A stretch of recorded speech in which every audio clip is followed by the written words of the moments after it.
Hello, everyone. I am a 27-year-old woman, and I found myself in the role of a guardian for my 10-year-old sister. This responsibility fell on my shoulders because our parents, who had never been inclined towards parental duties, made it abundantly clear from my childhood that they were not ready for the responsibilities of parenthood. My mother conceived me in the hopes that I would be a miracle fixer for their crumbling marriage, and my father, perhaps to avoid further disputes, went along with it. However, their plan backfired spectacularly, turning my life into a living nightmare.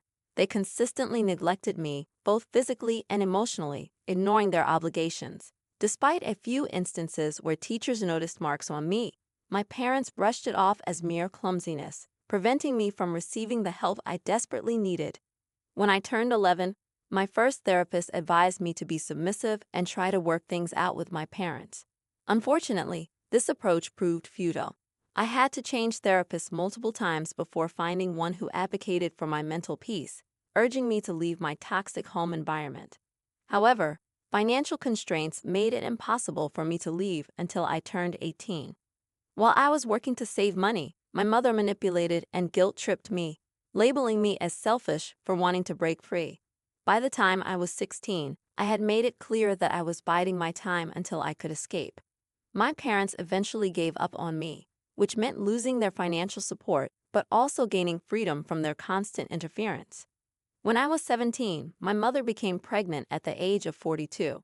Amidst the chaos of the pregnancy, my parents were preoccupied with the new baby, so much so that they helped me move out quickly, eager to convert my room into a perfect nursery. Although this made my departure easier, it left me with mixed feelings, relief for escaping, yet a lingering sense of being replaceable. Despite these challenges, I endeavored to stay strong and moved out, determined to create a better future for myself. At the age of 18, life was genuinely wonderful. By the time I reached 20, I secured a job, earned a place on the dean's list, and could afford an apartment all to myself. It was a time of triumph and independence. But this blissful phase was about to shatter. One day, my parents arrived unannounced, accompanied by my younger sister.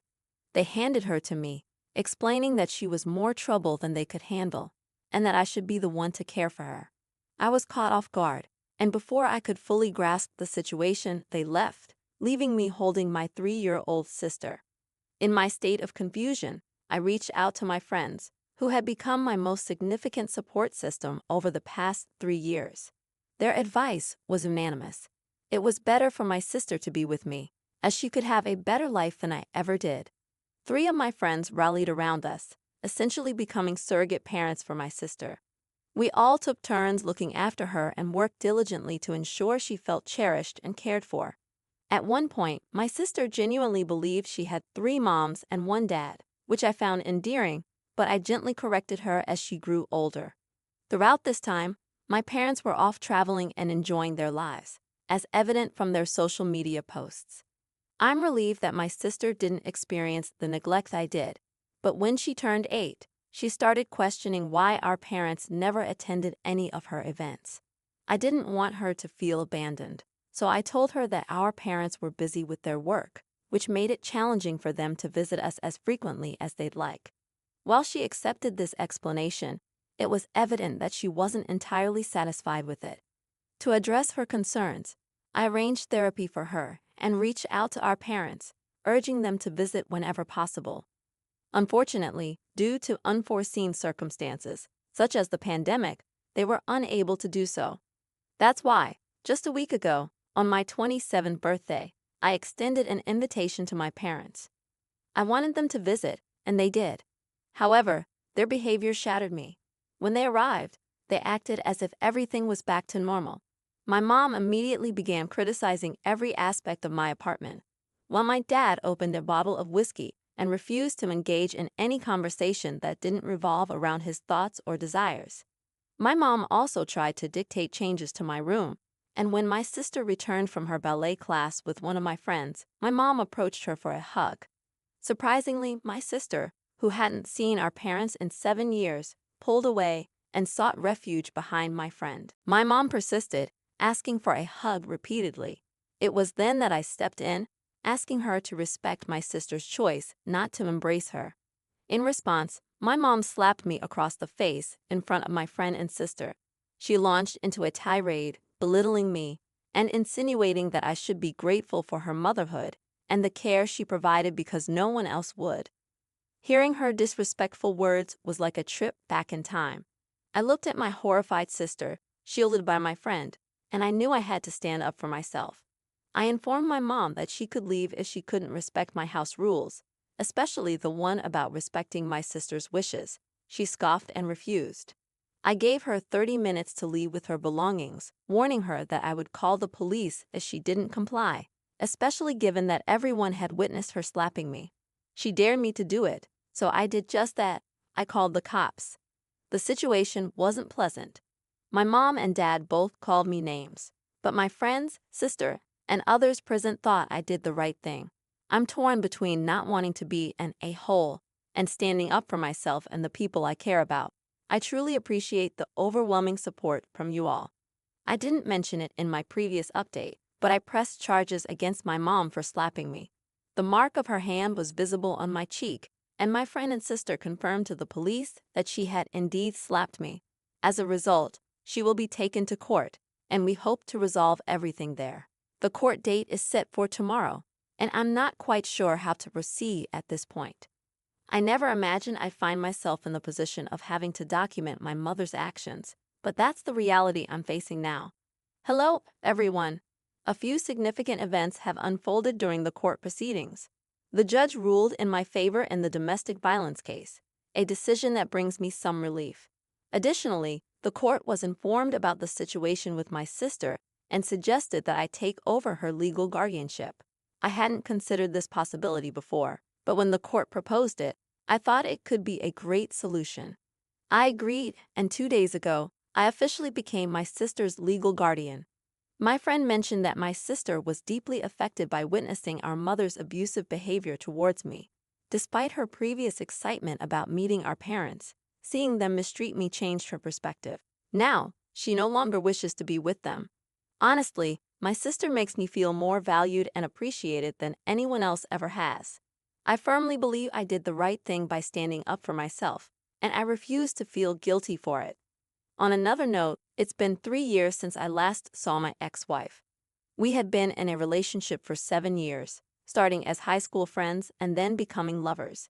Our bond was strong, but when I landed an internship at a prestigious law firm, my girlfriend insisted we get married immediately. I tried explaining that while I was earning enough to sustain us, waiting until I was on the payroll or earning a larger income would be more sensible. However, she was unwilling to wait, feeling that her youth was slipping away, and she wanted to be married to me as soon as possible. I had a hunch that one of the primary reasons she wanted to get married was the social pressure surrounding us.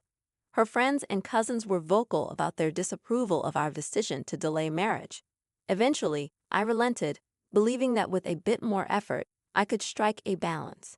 This way, I could make her happy while also securing a financially stable future. So we got married when I was just shy of 28.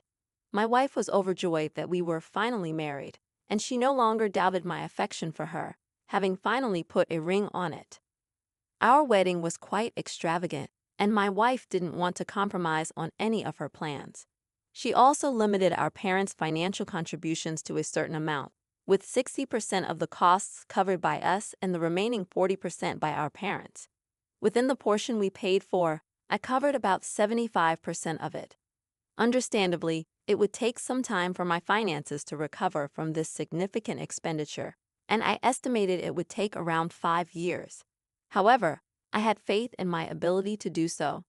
Fortunately, about 2 months after the wedding, I received a remarkable job opportunity.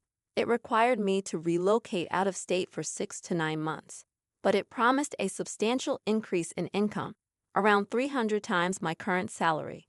I was ecstatic about the prospect, shared the news with my wife, and received her enthusiastic approval. One of the things I cherished most in our relationship was our mutual desire to see each other succeed in our respective fields. Her encouragement was both expected and deeply appreciated. During the first 2 months of my new job, I received frequent calls, some of which I couldn't answer due to my busy schedule and time zone differences. This occasionally led to arguments, as my partner felt I wasn't focusing enough on our relationship.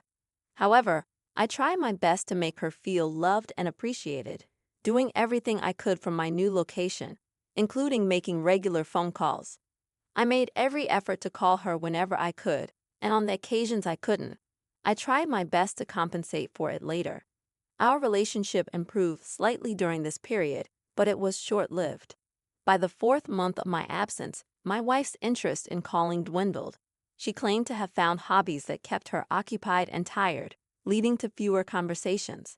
I trusted her explanation at the time, unaware that her hobbies involved other men, but we'll get to that shortly. Upon completing my work, it was our first anniversary. Eager to surprise her, I returned home, hoping to find my wife overjoyed at my return. Instead, I walked in on her being intimate with two men in our bed. As they were engrossed in their activities, they didn't notice me standing in the doorway. In that moment, I realized I no longer wanted to share a home with her. I called my boss, who appreciated my work and offered me another 9-month contract. I left the house without explaining much to her.